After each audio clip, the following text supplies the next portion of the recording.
Tungkol naman po sa bahay sa Pangasinan na regalo daw ni ma'am, ang totoo ay noong 2007 humingi ako kay ma'am ng 120,000 pambili ng lupa sa pagtayo ng bahay. Nasa 800,000 ang nanggaling sa ipon ko at yung 2 million galing kay ma'am. Si Kerwin Espinosa, hindi ko nga alam na drug lord nung nag-aabutan kami. Ang alam ko doon, engineer siya.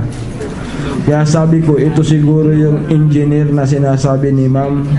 Pero ang sabi ni ma'am, may nagbibigay pa nga ng Starex sa kanya, isang engineer daw. Sabi ko sa kanya, bago na naman yung sasakyan ninyo mama. Ang sagot niya, oo, bigay ng supporters ko. Tapos may bago siyang Fortuner na puti. Nung tinanong ko, sabi niya, ay, bigay ni engineer yan.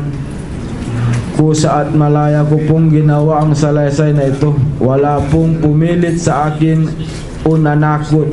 Nalagdaan ang salaysay na ito.